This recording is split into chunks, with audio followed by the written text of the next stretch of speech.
Il a hérité de quelque chose. Souvenons-nous que pour hériter cela, il n'est pas resté dans le ciel. Il est venu, il a pris une forme de serviteur. Alléluia. Il est devenu humain pour connaître la souffrance destinée à son héritage. Cet héritage, il ne l'avait pas encore reçu avant de venir sur la terre. Il fallait qu'il vienne sur la terre souffrir afin de sauver les hommes. L'humanité, tous ceux qui sont sauvés constituent la preuve d'un héritage grand, d'un héritage glorieux. Alléluia. Amen. Et Paul dit que si nous souffrons avec lui, nous allons hériter avec lui. Donc nous sommes co-héritiers. Donc on hérite ensemble. Alléluia. Amen. C'est certaines choses. Et ce que l'on hérite ensemble est de l'ordre de la surabondance des dons de Dieu. Allez, alléluia. Amen. Jésus est venu sur terre. Il a vécu comme un simple homme. Ensuite, il a commencé à servir Dieu. Dieu l'a oint. Alléluia. Amen. Et il fallait maintenant qu'il passe de la mort à la vie. Alléluia. Amen. Pour recevoir maintenant la surabondance des dons de Dieu. Parce que ce que Jésus-Christ a fait après sa résurrection est plus que ce qu'il avait fait pendant qu'il était encore sur terre. Avant qu'il ne soit crucifié. En 3 ans et 6 mois, il a accompli des choses inimaginables. Ça rentrait dans le cas de l'abondance. La surabondance attendait d'être manifeste après sa mort, après sa souffrance et sa résurrection. C'est ça qui a déclenché maintenant l'acquisition de la surabondance des dons de Dieu. Le peuple juif, ok, pour entrer à Canaan, là où coulait le lait et le miel, ils sont passés par le haut désert, des temps de souffrance, d'épreuves.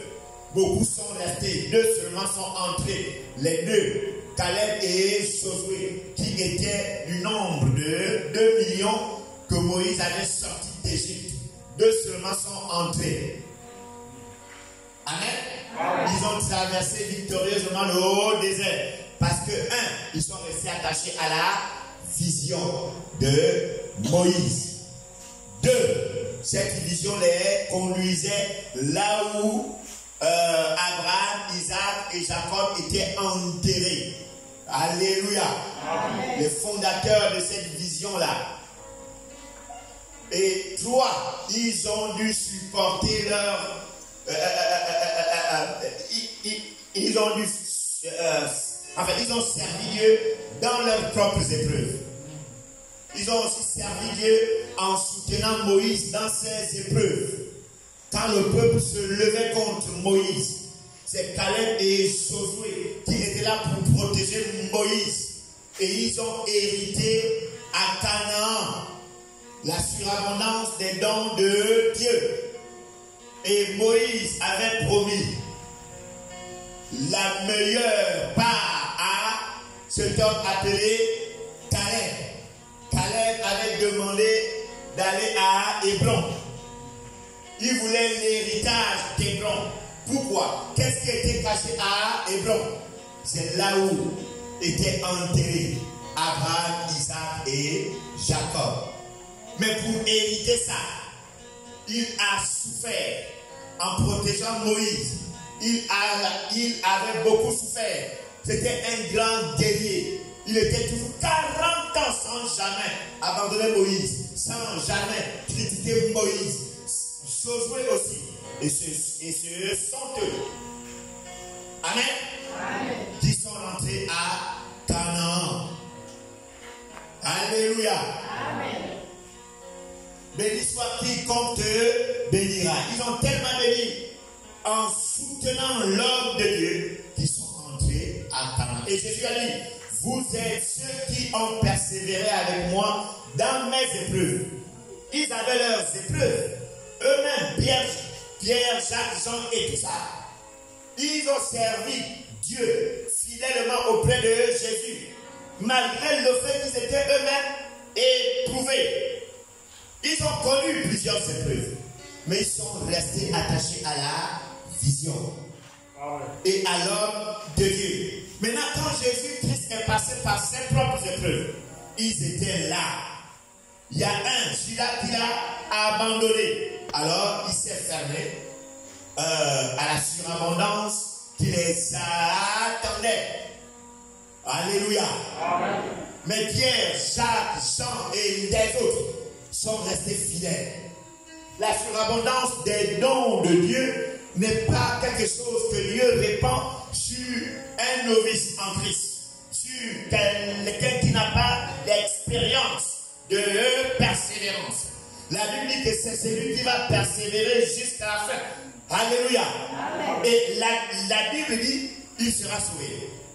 Sauvé de quoi? Sauvé des bénédictions mineures pour entrer dans des bénédictions extraordinaires. Alléluia. Amen. Alléluia. Amen. Beaucoup sont morts dans le désert parce qu'ils voulaient accomplir cette vision de façon charnelle. Amen. Amen. 40 ans. Donc, c'est deux types d'héritage. Chaque chrétien doit s'en emparer. Le premier, il n'y a pas d'effort. Quand tu es sauvé, c'est en un clin d'œil. Tu as accepté Christ. Tu es sauvé et tu vas hériter le royaume. Mais l'autre héritage, il faut servir Dieu. Et c'est le second héritage qui te relève.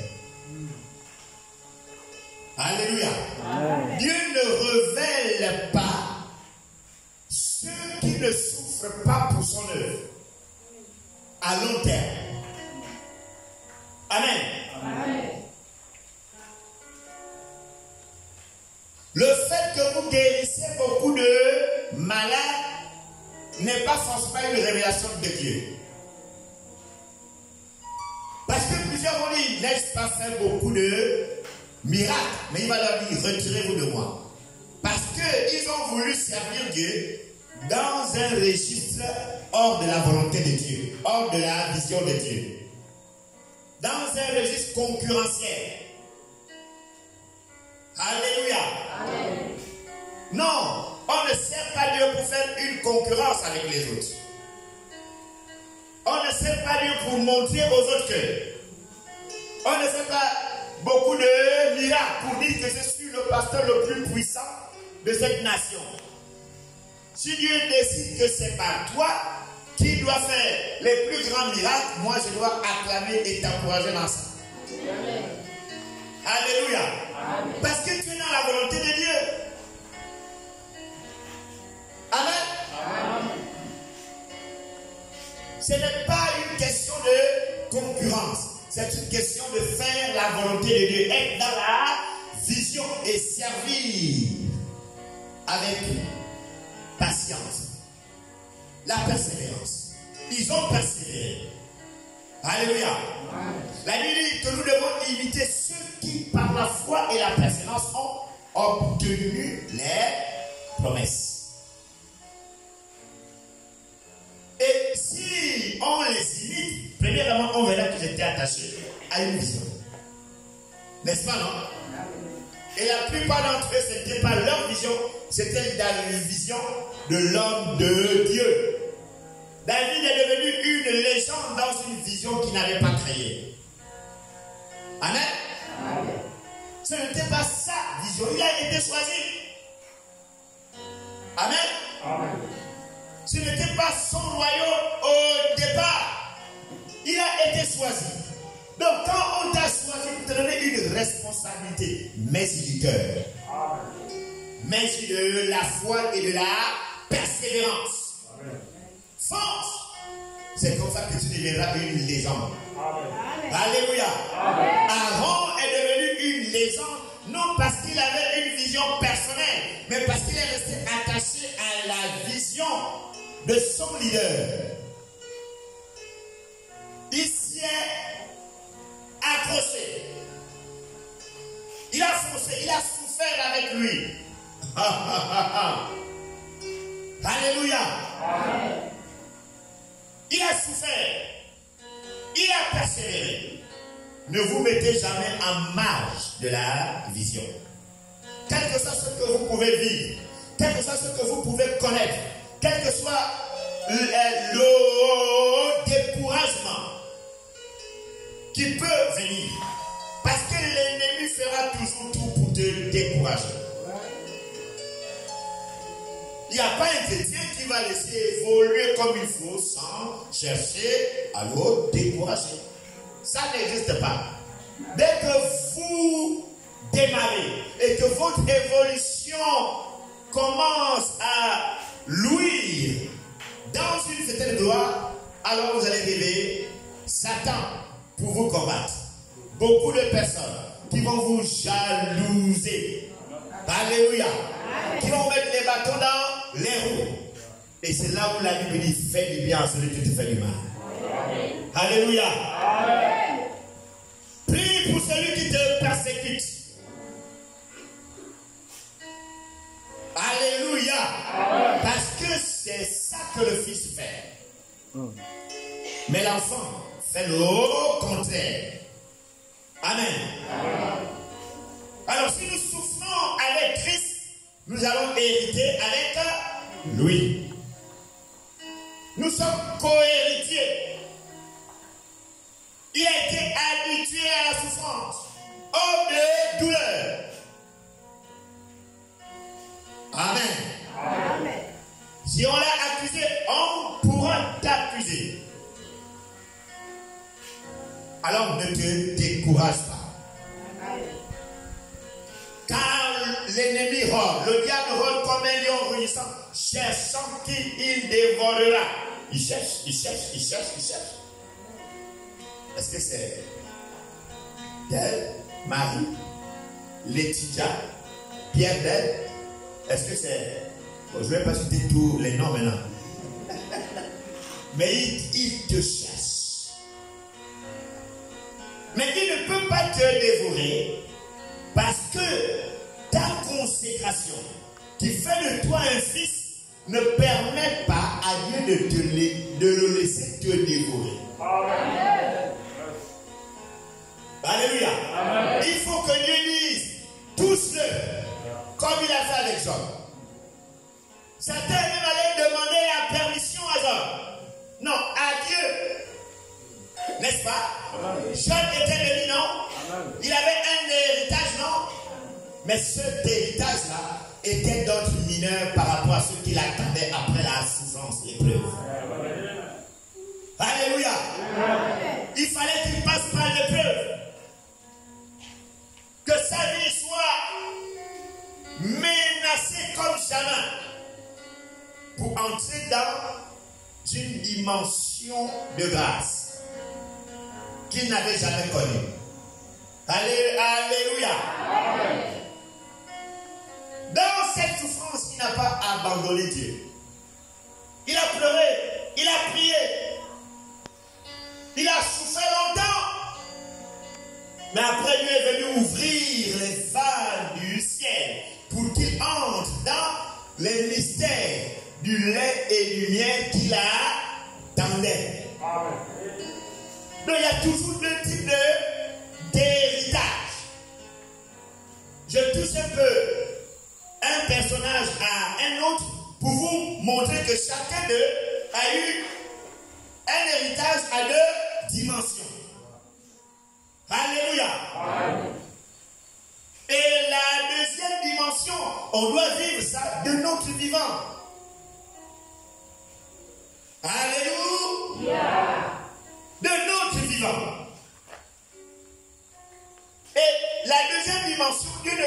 cela avant que ton cœur n'ait été travaillé par la souffrance. Jésus a été souverainement élevé. Pas parce qu'il était fils de Dieu, mais parce qu'il a souffert et est resté malgré tout fidèle à Dieu. Amen. Amen. Amen. Il a souffert. Si nous voulons de cet héritage inimaginable, acceptons de passer par là où Dieu veut nous faire passer. Amen. Dans Luc 15, c'est notre texte du jour. Luc chapitre 15.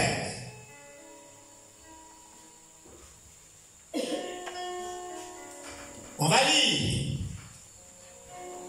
Parce que si tu peux lire avec ton micro, à partir du verset 11. Écoutons.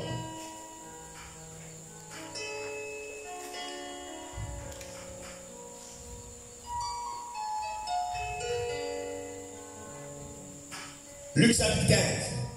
Il dit encore, oui. Un homme avait deux fils. Le plus jeune dit à son père, dès que tu arrives à la page, tu vas continuer. Tu me fais signe avant.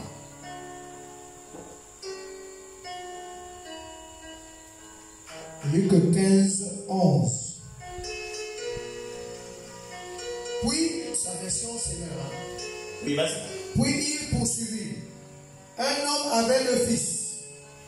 Le plus jeune lui dit, mon père, donne-moi ma part d'héritage, celle qui doit me revenir un jour.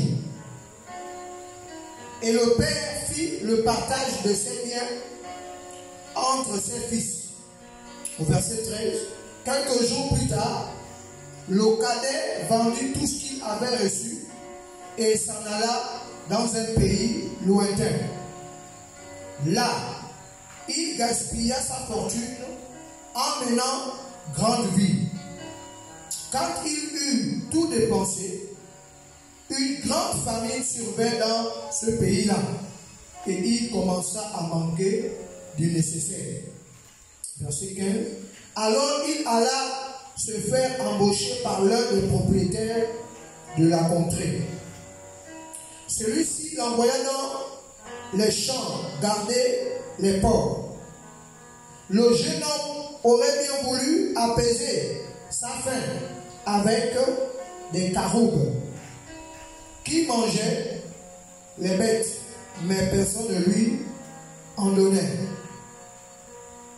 Alors il se mit à réfléchir sur lui-même et se dit, tous les ouvriers de mon père peuvent manger autant qu'ils veulent, alors que moi, je suis ici à mourir de faim. Je vais me mettre en route. J'irai trouver mon père et je lui dirai, mon père, j'ai péché contre Dieu et contre toi. Je ne mérite plus d'être considéré comme ton fils. Accepte-moi comme l'un de tes ouvriers. Il se mit donc en route pour se rendre chez son père. Comme il se trouvait encore à une bonne distance de la maison, son père l'aperçut et fut pris d'une profonde pitié pour lui. Il courut à la rencontre de son fils, se jeta à son cou et l'embrassa longuement. Le fils lui dit, mon père, j'ai péché contre Dieu et contre toi. Je ne mérite plus d'être considéré comme ton fils. Mais le père dit à ses serviteurs, allez vite, cherchez un habit, le meilleur que vous trouverez, et mettez-le lui. Passez-lui une bague au doigt et chaussez-le de sandales. Verset 23. Amenez le veau que nous avons engraissé et tuez-le. Nous allons faire un grand festin et nous réjouir, car voici, mon fils était mort et il est revenu à la vie, il était perdu et je l'ai retrouvé. Et il commençait à festoyer dans la joie. Pendant ce temps, le fils aîné travaillait au champ. Sur le chemin du retour, quand il arriva près de la maison, il entendit de la musique et des danses. Il appela un des serviteurs et lui demanda ce qui se passait. Le garçon lui répondit, c'est ton frère qui est de retour. Ton père a tué le veau gras en son honneur parce qu'il l'a trouvé sain et sauf. Verset 28. Alors le fils aîné se mit en colère et refusa de franchir le seuil de la maison. Son père sortit et l'invita à entrer, mais lui répondit, cela fait tant et tant d'années que je suis à ton service. Jamais je n'ai désobéi à tes ordres. Et pas une seule fois, tu ne m'as donné un chevreau pour faire soigner avec mes amis. Mais quand celui-là revient, ton fils, qui a mangé sa fortune avec des prostituées, pour lui, tu tues le veau gras. Verset 31. Mon enfant, lui dit le père, tu es constamment avec moi et tous mes biens sont à toi. Mais il fallait bien faire une fête et nous réjouir, puisque ton frère, que voici, était mort et qu'il était revenu à la vie, puisqu'il était devenu perdu, et voici qu'il est retrouvé. Dieu. Non, c'est bon. Amen. Alléluia. Est-ce que nous pouvons acclamer le Seigneur?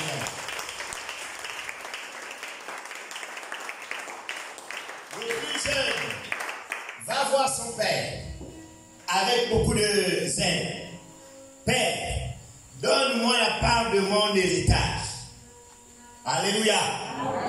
Le père les a rassemblés et il a donné l'héritage aux deux. L'aîné reçoit l'héritage parce que le plus jeune avait demandé. Alléluia. Amen. Le père prend, il leur partage l'héritage. Alléluia. Amen. Et le plus jeune a pris tout ce qu'il avait reçu. Cela signifie que c'était beaucoup. Et il est allé dans un pays lointain. Cela signifie qu'il s'est détaché de la vision du père. Amen. Amen. Il s'est senti capable. Il n'était plus dans la vision du père. Il est parti dans un pays lointain. Dites dans un pays lointain. Lointain parce que le père ne devait pas le retrouver. Lointain parce que c'est lui qui avait décidé que je coupe les ponts, je vais loin dans un endroit où je ne pourrais être retrouvé. Alléluia. Amen. Il est parti. Mais quand on prend un héritage pour aller exercer, contrairement à la vision du Père, on finit par tout dépenser. Parce qu'on n'a pas encore la sagesse, la maturité. Le fait que le Père ait donné l'héritage ne signifie pas qu'il était convaincu qu'il allait réussir. Amen. C'est lui qui avait dit, je vais dans un pays lointain. Il a dit, ok.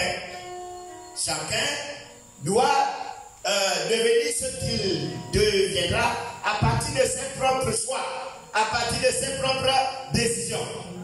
Mais, tiens, vas-y. Il est parti. Il a tout dépensé avec qui? Les prostituées. Au départ, ce n'était pas qu'il allait dépenser avec les prostituées.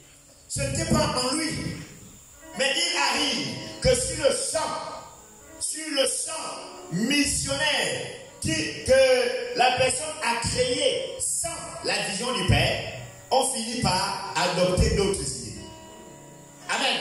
Amen. Et il s'est retrouvé en train de tout dépenser avec les prostituées. Amen. Amen. Tout est fini. Il s'est dit, mais je peux encore. Je peux. Il faut que j'aille voir quelqu'un pour travailler. Vous voyez ça? Donc, idée après idée. Je suis capable. Je suis capable. Et quand il s'est retrouvé sans un véritable travail, ou encore sans un travail qui lui permette d'engranger autant qu'il avait reçu de son père. Amen. Amen. Et ensuite, là, on le mène vers les pousseaux, les cochons. Le travail qu'il était censé faire, c'était le travail le plus vil. Et qui lui donnait comme seule nourriture les carouges. Ceux qui n'avaient même jamais pensé manger un jour. Alléluia. Amen. Il a perdu son héritage. Amen. Amen. Et il est entré en lui-même. Il dit, mais chez mon père, il y a de l'abondance. Dites l'abondance. Pourquoi il a dit, il y a de l'abondance? Pourquoi il s'est souvenu de cette abondance? C'était parce que ce que le Père lui avait donné était abondant. Et qu'il avait dépensé ça pendant longtemps.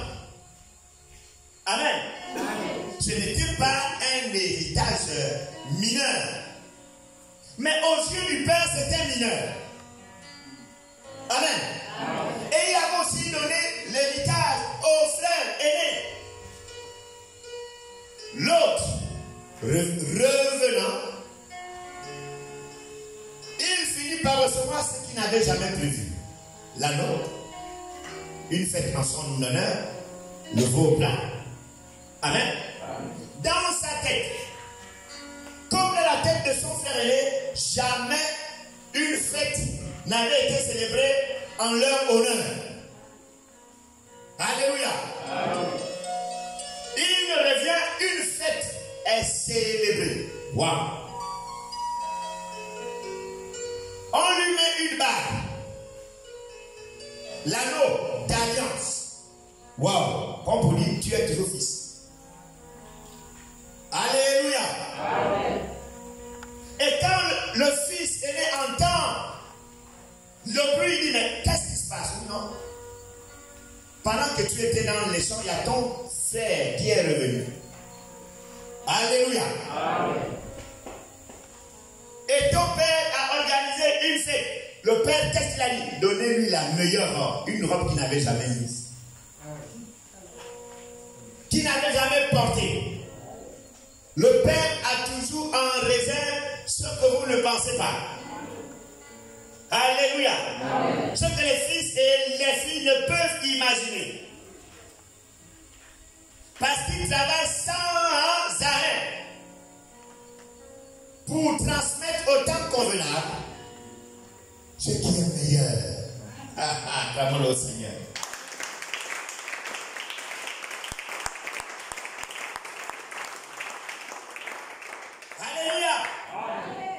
Ce qui est meilleur. Et qu'est-ce qu'il dit au fils aîné? Il dit, mais réjouis-toi, mon enfant. Il n'emploie pas le mot fils. Pourquoi? Parce que ce sont des enfants qui manifestent de la jalousie. Qui aiment se plaindre. Pourquoi toujours tel? Pourquoi toujours tel? Pourquoi toujours tel? C'est à cause de lui qu'il avait reçu l'héritage. À cause des erreurs du fils qui était parti, que lui, il a aussi reçu ce que le Père avait partagé. Alléluia.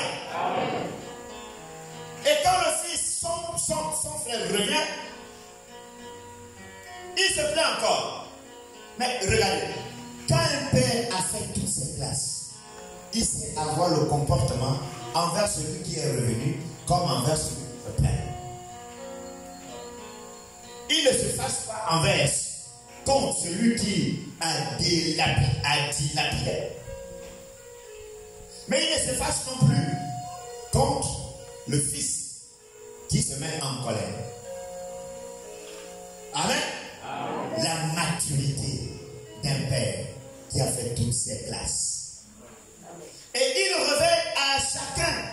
Chacun découvre. Oh, mais donc papa était comme ça. On ne le connaissait pas dans cette dimension. Alléluia. Amen. Quand le fils aîné revient, il se fâche. Mais toi aussi, réjouis-toi.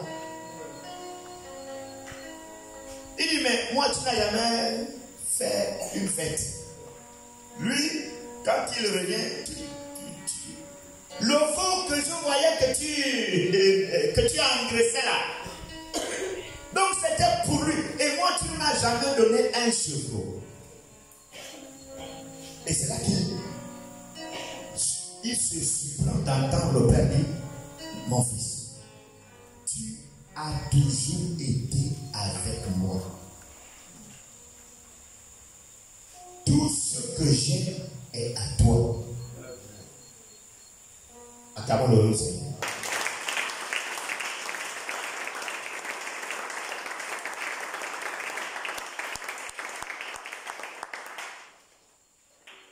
Alléluia. Amen. Il n'avait pas la bague. Il a pas mis une robe. N'est-ce pas? Amen. Mais il dit tout ce que j'ai est à toi. Le terme à toi ici s'adresse à lui, est mis pour lui et non pour celui qui est revenu.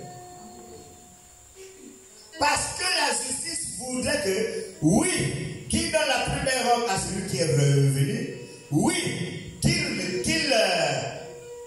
qu'il fasse une grande fête avec un veau. Tout ce qu'il avait fait là, c'était normal.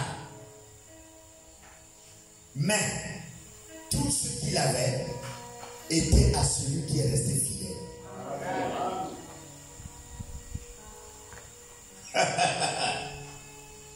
Alléluia. Amen. Ce n'est pas le même héritage.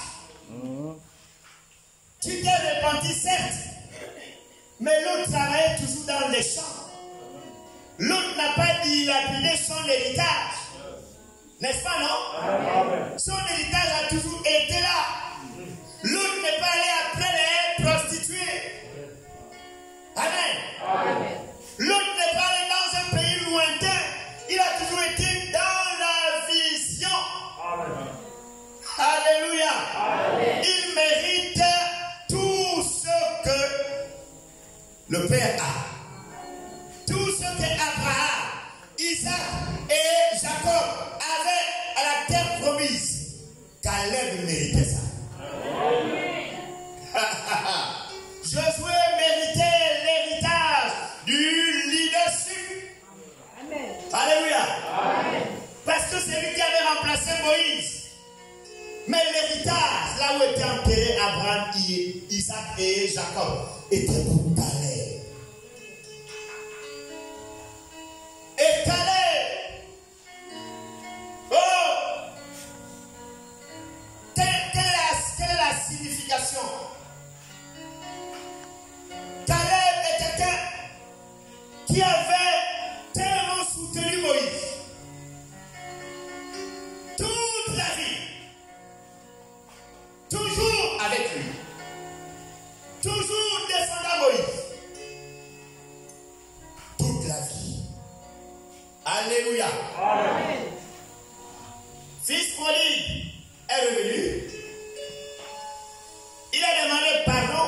Le père était content, joyeux. Mais le frère aîné qui s'était fâché n'avait pas encore la maturité pour recevoir tout ce qui était pour le père. Mais c'était pour lui. Dit, ce qui est pour le père est à moi. Alléluia. Amen. Il a souffert. Le frère aîné a souffert. L'autre a souffert à cause du fait qu'il avait tout perdu. Mais dans sa conscience, il n'a pas vraiment souffert. Le travail était devenu double. Ce que le fils prodigue faisait avant qu'il ne parte, tout ça s'est revenu au frère aîné. Le travail, il a souffert. Eh bien oui, ça peut arriver. Que le frère aîné se mette en colère.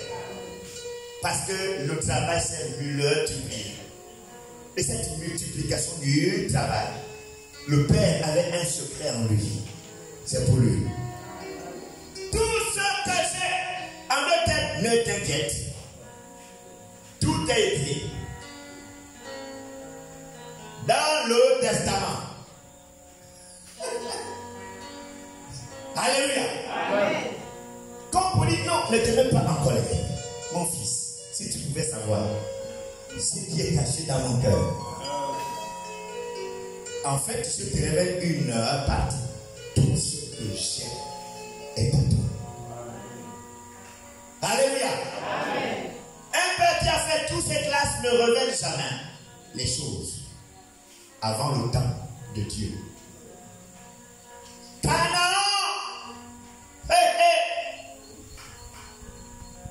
c'est mystère muet et lumière. Ces deux hommes en ont hérité. Caleb et Josué. Moïse avait mis ses mains sur Josué et pas sur Caleb. Quand il mourait, il a mis ses mains sur Josué, mais pas sur Caleb. Parce que Josué était là pour hériter de la responsabilité comme leader d'Israël. Mais l'autre a reçu une promesse en rapport avec la persévérance à bien faire. Amen. Amen. Il n'a pas reçu la main, mais il a reçu la promesse qui allait faire de lui un homme qui hériterait de la montagne, là où étaient les fils d'Anak. Il a dit, je vais les combattre. Alléluia. Amen. Je vais les vaincre. Et les fils d'Anak étaient là autour, dans cette ville où étaient enterrés Abraham, Isaac et Jacob. C'était la porte des cieux. Alléluia. Amen. Et là où est la porte des cieux, il y a une échelle. Souvenez-vous, l'échelle de Jacob. Les anges montaient et descendaient là. Alléluia. Amen. Ils montaient et descendaient. Et Jacob a trouvé cette échelle parce qu'il entrait maintenant dans le plus grand héritage. Alléluia. Amen. Il était avec son père, sa mère. Et quand vint le moment où il allait mourir, son père, Isaac a dit, fais-moi un main comme j'aime, afin que mon âme te bénisse. Il était déjà béni dans la première dimension, avec son frère. Alléluia. Amen. Et l'autre, Esaü, qui avait entendu ça, est allé chasser pour venir faire un main. Alléluia. Amen. Comme le Père aimait, mais Jacob est passé avant. Alléluia. Amen. Il a fait un main comme Isaac aimait. Et c'est ce main-là qui a fait en sorte qu'Isaac l'ait béni. C'est cette bénédiction que quand il part, il trouve une échelle. La porte des cieux. La bénédiction relative à la surabondance des dons de Dieu va de quelque part. Jacob est resté toute sa vie il a servi son père. Il est resté là. Mais l'autre, Ésaü, sortait souvent avec les filles du coin. Amen. Amen. Et pourtant, c'est à lui que le père voulait donner. Mais c'était un dribbleur. Alléluia. Amen. Et l'héritage est revenu à celui que le père n'avait jamais même pensé un jour. Donner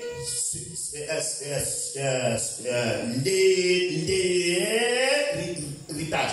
Donc, si vous ne souffrez pas pour l'évangile, si vous ne souffrez pas pour l'œuvre, vous n'allez pas avoir le meilleur de l'héritage. Alléluia. Amen. Regardez un peu ce temps appelé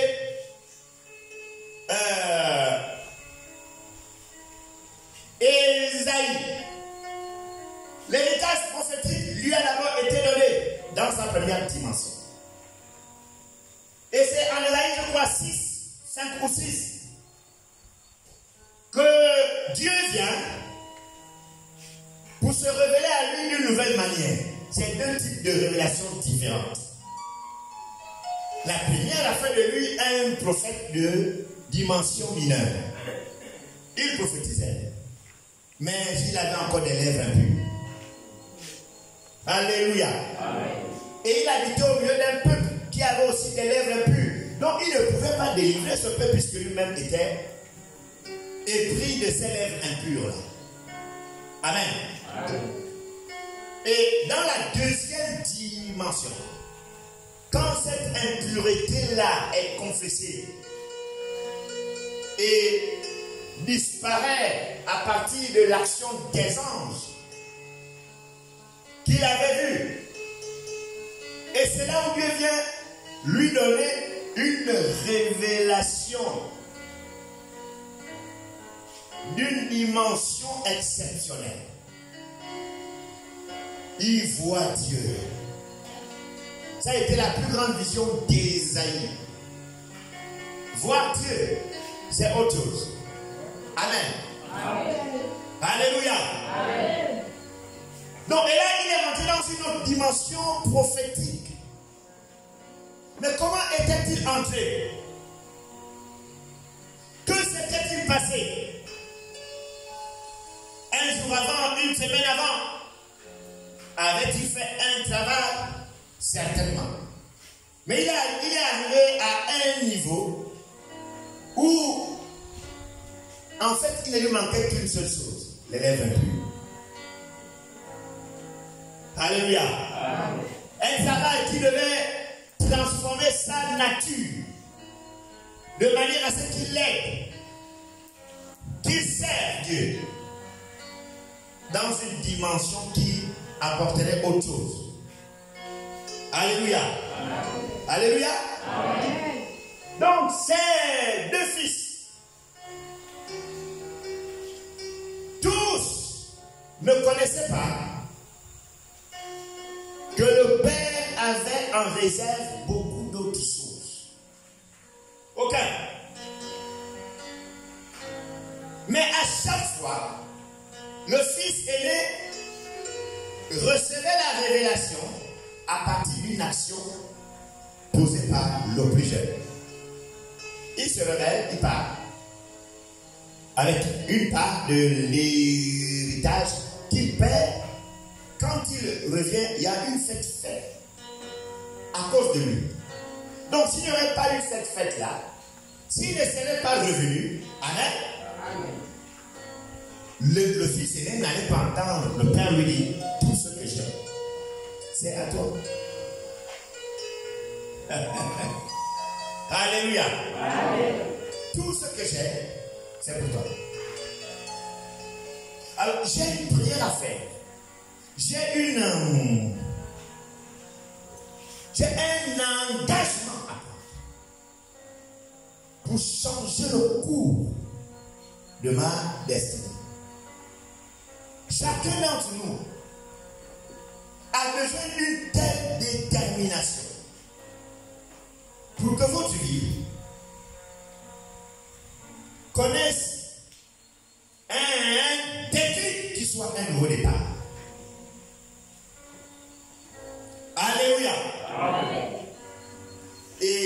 un départ qui bénisse l'église. Un départ qui fait évoluer l'église. Alléluia. Amen. J'ai besoin de ça. Tu as besoin de ça. Chacun d'entre nous a besoin de ça. S'il a besoin de ça. Amen. Alors sortons des sentiers battus. Sortons des comportements qui deviennent comme des blocages de la grâce de Dieu. Le meilleur est donné à celui qui joint à la fois différentes vertus. Alléluia. Amen. À celui qui imite ceux qui par la foi et la persévérance ont hérité. Pourquoi on parle de persévérance?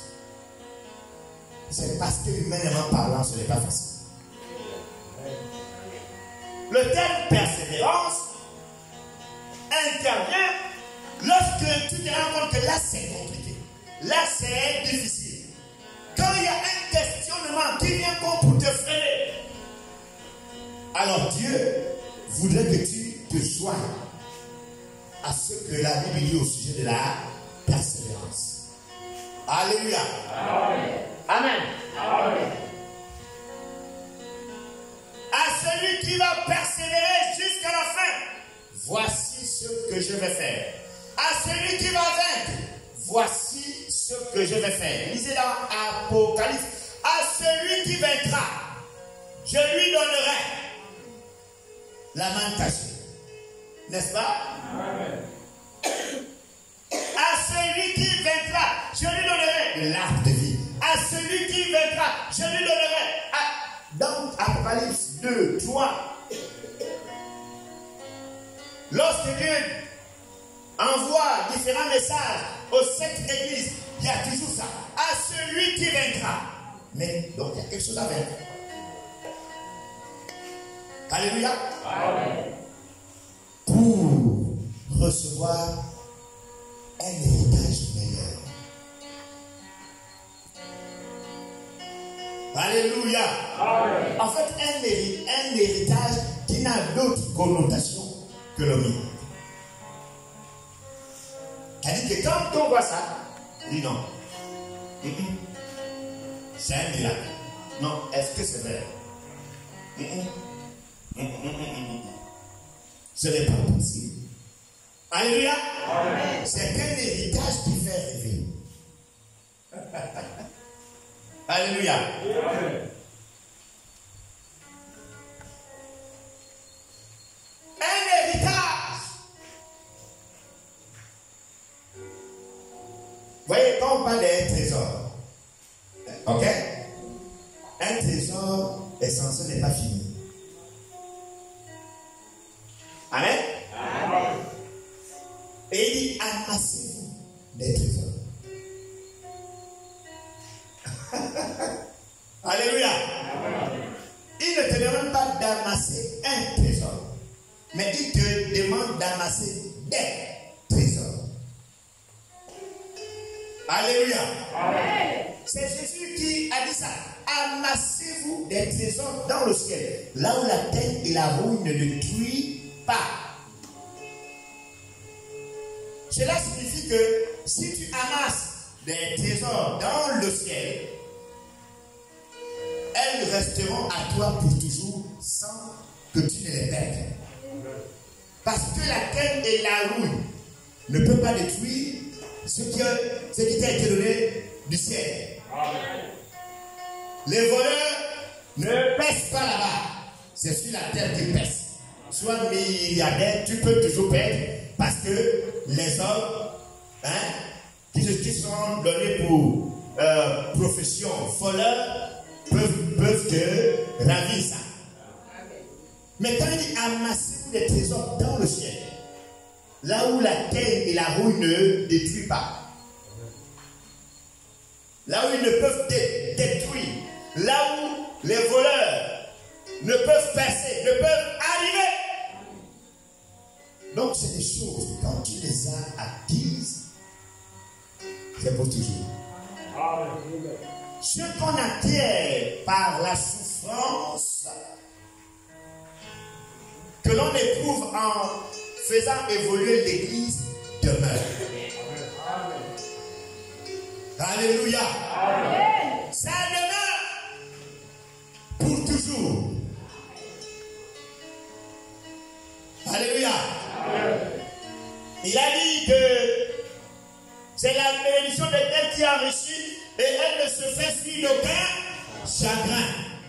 Pourquoi ne se fait suivre d'aucun chagrin? Parce que tu as acquis cela par la souffrance. Mais si tu les acquiers sans souffrance, ça va être accompagné de chagrin. Et il y a des bénédictions que Dieu donne, mais qui se font accompagner de chagrin. Si quelqu'un se rend compte qu'il a acquis beaucoup de succès en guérissant beaucoup de malades et qu'il va de femme en femme, là, il a maintenant sa vie au chagrin. Ce sont des bénédictions d'ordre mineur. Alléluia. Amen.